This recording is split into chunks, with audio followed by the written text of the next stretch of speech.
इस महान कार्यक्रम के आयोजक गण, आगंतुक अतिथिगण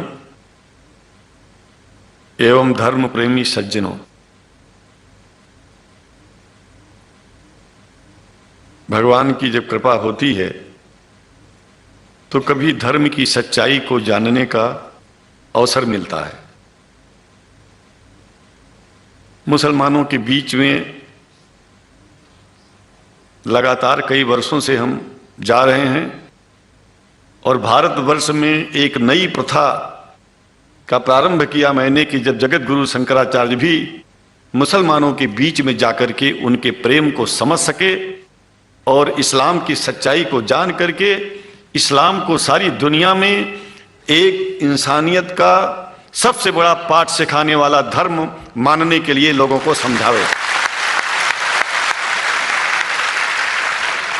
जब लोग इस्लाम को बेदर्द, मुसलमान को बेदर्द, तलवार के जोर पर चलने वाला धर्म बताते हैं तो अगर शायद धरती में कोई दुखी होता होगा तो सबसे ज्यादा दुख मुझको होता है। ये न सच्चाई है और न कभी ये सच्चाई हो सकती है। जिस इस्लाम ने पहला कलमा ही कुरान शरीफ का ये बताता है कि नहीं है इबादत के काबिल सिवाय परमात्मा के और कोई, ला इलाहा इल्लल्लाह मोहम्मद रसूल अल्लाह। भला आप बताइए, वेदों का रस निचोड़ करके मोहम्मद साहब ने परमात्मा की इबादत करके परमात्मा के पैगाम को एक ही कलमे में दे दिया। इससे बड़ा ग्रंथ दुनिया में और क्या हो सकता है। अगर कुरान के पहले कलमे को ही पढ़ करके हिंदू अपने धर्म का पालन करना चाहे तो उससे बड़ा धर्मात्मा शायद कोई नहीं होगा। कुरान को हमने गहराइयों में जा करके तो नहीं अनुभव किया, लेकिन कुरान के मानने वालों के हृदय की गहराइयों में जाके देखा कि अगर इस्लाम को पूरी दुनिया अगर स्वीकार कर ले तो इसमें कोई बुराई नहीं है। इस्लाम परमात्मा के द्वारा बताया गया सिद्धांत है। इस्लाम किसी व्यक्ति का अपना नियम नहीं है, अपना सिद्धांत नहीं है। कुछ लोग भेदभाव पैदा करने के लिए इस धरती पर मुसलमानों को बेदर्द कह देते हैं, इस्लाम को बुरा कह देते हैं। मैं कहता हूं उनसे बुरा इस दुनिया में कोई नहीं है। वो शैतान के बच्चे हैं, खुदा के बच्चे नहीं हैं। क्योंकि जहां तक मेरी अपनी पहुंच है, हमने वेदों को पढ़ा, पुराण को पढ़ा, शास्त्रों को, हिंदू धर्म ग्रंथों को पढ़ा, उसके बाद में मुसलमानों के बीच में जाना शुरू किया। हमने मुसलमानों से हाथ मिलाया तो हमारा विरोध किया गया। ये अंडा खाने वालों से हाथ मिलाते हैं, शंकराचार्य कैसे हैं? अरे हमने कहा कि तुम्हारी समझ में नहीं आ रहा है। वो 5 बार इबादत कर लेते हैं खुदा की, तुम घास खाते हो और एक बार भी इबादत नहीं करते हो, तो तुमसे बड़ा अधर्मी दुनिया में कौन है? तुम अपने अधर्म को देखो। किसी के पवित्रता के सिद्धांतों का विरोध करना पहला अधर्म है। आप क्या खाते हैं, कैसे रहते हैं, अगर हमें आप दुखी नहीं करते हैं तो आपसे बड़ा इंसान दुनिया में कोई नहीं है। हम घास खाएं और आपके दिल को चोट पहुंचाएं तो हमसे बड़ा अधर्मी कोई नहीं है दुनिया में। कहने का तात्पर्य सिर्फ एक है कि मैंने ये अनुभव किया है कि ये मैं एक बात जो मैंने देखा है, आप लोगों से जो प्रेम मुझे मिलता है, लोग पूछते हैं कि आप मुसलमानों में क्यों जाते हो, आप तो शंकराचार्य हो। हमने कहा कि भाई मुसलमानों से पूछो कि हमसे इतना प्रेम क्यों करते हैं। वो हमसे जो प्रेम करेगा हम तो जाएंगे। कहा फिर क्या हम प्रेम नहीं करते क्या? हमने कहा कि हम तो तुम्हारे बीच में पैदा हुए और तुम मुसलमानों से प्रेम नहीं करते, इसलिए हम तुमसे प्रेम नहीं करते। मैं आप लोगों के बीच में आकर के एक बात बताता हूं। कुछ समय से हिंदू धर्म के नाम पर कुछ संस्थाएं हिंदू मुसलमानों में भेद पैदा करने के लिए कुछ ऐसा कार्य किया जिसकी वजह से आम हिंदू, सीधा साधा हिंदू बेचारा जान ही नहीं पाता है इस्लाम क्या है और सनातन धर्म क्या है। सनातन धर्म और इस्लाम में कोई भेद नहीं है और हिंदू धर्म तो कोई धर्म ही नहीं है। सनातन धर्म धर्म है और शायद जो संस्कृत का सनातन शब्द है, अगर किसी भाषा में उसको इस्लाम कहा जाए तो कोई बुरी बात नहीं है। इस्लाम और सनातन में कोई भेद नहीं है क्योंकि परमात्मा एक है, परमात्मा सबका है। ये संदेश ऋषियों मुनियों ने दिया। और यही संदेश परमात्मा का भेजा हुआ संदेश स्वयं हमारे मोहम्मद साहब ने इस पैगाम को हमको दिया, तो हम भेदभाव क्यों करें? यहां पर भारत का मुसलमान, एक बात बिल्कुल मैं स्पष्ट बता रहा हूं आपसे, अगर भारत का मुसलमान सो गया तो भारत सो जाएगा। इसलिए भारत को जगाना है तो मुसलमानों को जागते रहना पड़ेगा। भारत जाग जाएगा, पूरी दुनिया जाग जाएगी। यह भी मैं जानता हूं कि भारत के सच्चे हिंदुओं को, जो सच्चे सनातन धर्मी हैं, उनको मुसलमानों से प्रेम चाहिए, उनको मुसलमानों से भेद नहीं चाहिए।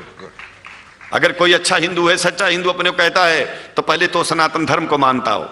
अगर हिंदू की परिभाषा सनातन धर्म से हट करके कोई परिभाषा है, तो ऐसे हिंदू धर्म को मैं तिलांजलि देता हूं। हिंदू धर्म कुछ नहीं है। फिर हिंदू धर्म वही है जो वेद को माने, पुराण को माने और सनातन को माने। सनातन धर्म धर्म है, और उस धर्म को न मान के अपनी एक नई व्यवस्था चलाना शुरू कर दे, इसका मतलब यह है, और नाम भगवान का ले। एक बात और बता देता हूं, भगवान कोई आदमी की तरह नहीं है कि रोज रोज नियम बदलेगा। रोज रोज नियम बदलना आदमियों का काम है।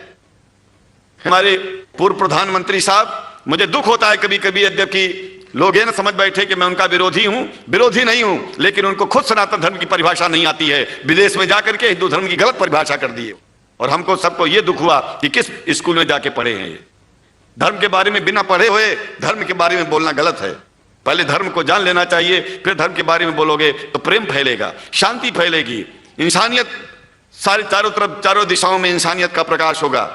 और मैं तो कहता हूं कि अगर शंकराचार्य लोग सब मिलकर के इस विचार में स्थित हो जाएं कि सनातन धर्म वो धर्म है जो इस्लाम से अलग नहीं, इस्लाम वो धर्म है जो सनातन से अलग नहीं, और जो भेद पैदा होता है यह राजनीति में होता है। साम दाम दंड भेद ये राजनीति में है, धर्म में नहीं है।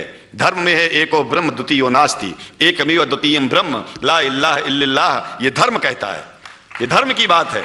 इसलिए हम भगवान की आराधना करते हैं, उपासना करते हैं।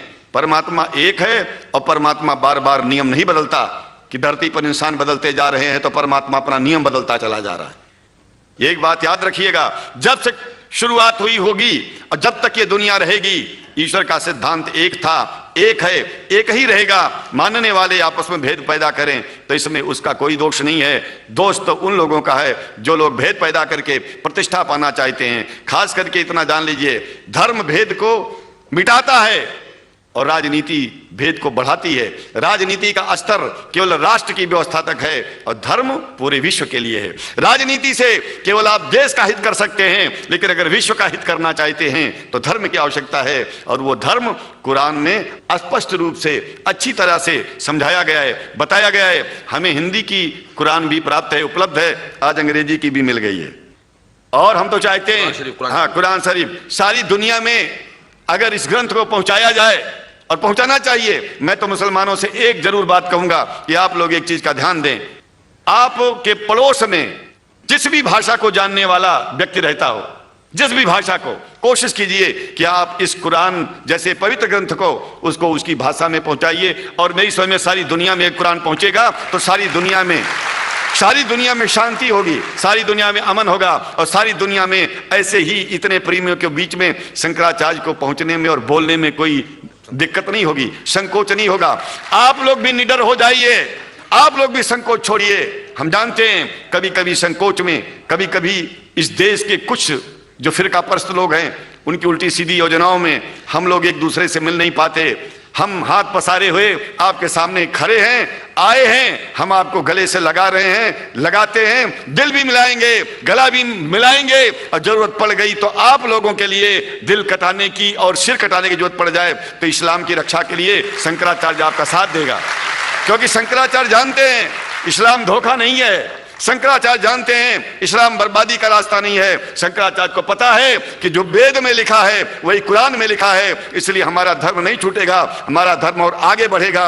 अगर हम मुसलमानों को अपना सगा मानते हैं तो मुसलमान परमात्मा का बनाया है, आदमी का नहीं। हिंदू जो अपने को कहते हैं वो भी जान लें कि वो परमात्मा के बनाए हैं, तो मुसलमानों से भेदभाव करना बंद कर दें और हमारी तरह सबसे प्रेम करें।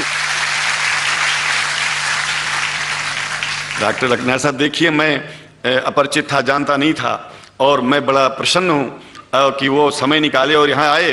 उनको तो मैं धन्यवाद क्या दूं, मैं तो ये चाहूंगा कि परमात्मा उनको शक्ति दे कि हम लोगों को सबको ऐसे ही सुंदर दिव्य बड़ी सभाओं में संबोधित करते हुए और हम लोगों के ऊपर वो स्वयं कृपा बनाए रखें और हम उनके साथ रहेंगे, जहां भी जरूरत होगी सदा जीवन में उनका साथ देते रहेंगे। इन्हीं शब्दों के साथ जीवन में अब जब भी याद करेंगे, जब तक मेरा शरीर है हम आपकी सभाओं में आते रहेंगे।